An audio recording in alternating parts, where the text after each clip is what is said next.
Habari marafiki, leo tuzungumzie vidokezo vya lishe kwa ajili ya mifupa imara. Ikiwa unasumbuliwa na kukoma hedhi au osteoporosis, au ikiwa una historia ya mifupa dhaifu, au ikiwa una historia ya kuvunjika mifupa mara kwa mara, basi video hii ni kwa ajili yako. Habari, mimi ni Dkt. Himanshu Tyagi, mkuu wa mifupa katika hospitali ya Fortis, Delhi, India. Na katika video hii leo, tutazungumzia kuhusu vipengele muhimu vya mifupa yenye afya ambavyo unapaswa kuwa navyo katika mlo wako. Hebu kwanza tuzungumzie kategoria pana zaidi. Tutazungumzia kuhusu vipengele muhimu vinavyohitajika kama vile kalsiamu, vitamini D, protini, magnesiamu na vitamini K. Ifuatayo, tutazungumzia kuhusu vyakula vinavyosababisha mifupa kuwa dhaifu. Kwa hivyo ni nini kisichopaswa kuwa nacho? Hilo pia tutalijadili. Na tatu, jinsi tunavyoweza kuboresha usafirishaji wa lishe na kimetaboliki kwa mfupa wako. Kwa hivyo hebu kwanza tuzungumzie vidokezo vya lishe. Kwa hivyo tuanze na kalsiamu. Kwa kawaida mwili wetu unahitaji miligramu 1000 hadi 1200 za kalsiamu kwa siku. Sasa kuna vyakula vingi vinavyopendekezwa kwa hili. Lakini vyanzo bora zaidi ni maziwa, mtindi na jibini la pania. Au vyakula kama ulezi, mbegu za ufuta pia zinajulikana kama til na lozi au badamu. Pia mboga za majani mabichi kama mchicha na medhi ni chaguo nzuri sana kwa ulaji wa kalsiamu wa kila siku, hasa kwa wale wasiokula nyama. Kwa hiyo kalsiamu ndiyo nguzo muhimu zaidi ya kujenga mifupa yako. Lakini peke yake haitoshi. Unahitaji pia vitamini D. Jambo zuri kuhusu vitamini D ni kwamba inapatikana bure kupitia mwanga wa jua.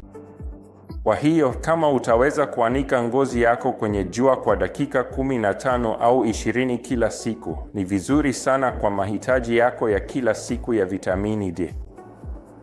Kwa kawaida, tunapendekeza vitengo vya kimataifa 400 hadi 800 vya vitamini D kila siku. Kwa ajili ya hilo, mwanga wa jua wa asubuhi kila siku ni mzuri sana, lakini unapaswa kuruhusu mwanga wa jua kugusa ngozi yako. Mwanga wa jua unapogusa moja kwa moja ngozi yako, husababisha mwili wako kutengeneza vitamini D. Mbali na hapo, vyanzo vizuri ni kama kiini cha yai au samaki wenye mafuta.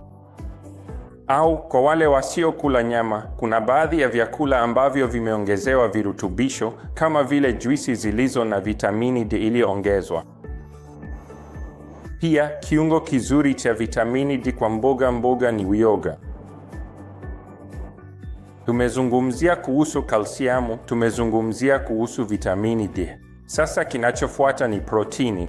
Protini ni muhimu kwa ajili ya kutengeneza muundo wa mfupa.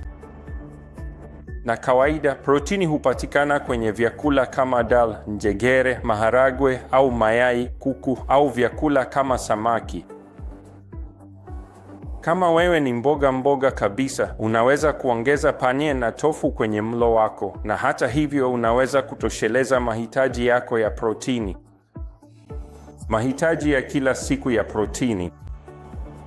Mbali na hilo, baadhi ya virutubisho vidogo pia vinahitajika kwa ajili ya afya ya mfupa, kama vile magnesiamu na vitamini K, kwa sababu hivi husaidia katika uimarishaji wa madini kwenye mfupa.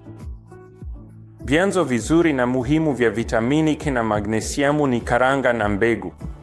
Pia hupatikana kwenye vyakula kama mboga za majani za kijani kama brokoli au mchicha. Sasa tumezungumzia kuhusu vyakula vinavyohitajika kwa ajili ya mifupa yenye afya. Sasa hebu tuzungumzie baadhi ya vyakula au tabia ambazo hudhoofisha mifupa yetu. Kwa hivyo muhimu zaidi ni kwamba hupaswi kuvuta sigara. Uvutaji sigara hakika husababisha mifupa dhaifu. Pia haupaswi kunywa pombe. Pia, kunywa vinywaji baridi kupita kiasi au kola nyingi kunaweza kudhoofisha mifupa yako. Unapaswa pia kuepuka chumvi nyingi katika mlo wako au kafeini katika vinywaji vyako, kwa sababu hiyo pia husababisha ubora duni wa mifupa.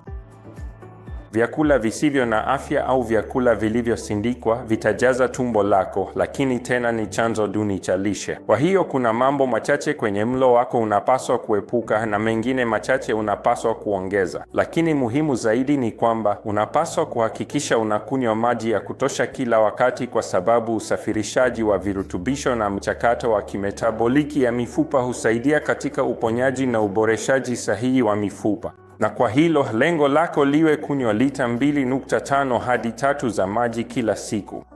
Natumai video hii itakusaidia. Jaribu kufuata vidokezo hivi rahisi kwenye mlo wako ili uweze kuwa na mifupa yenye afya maisha yako yote.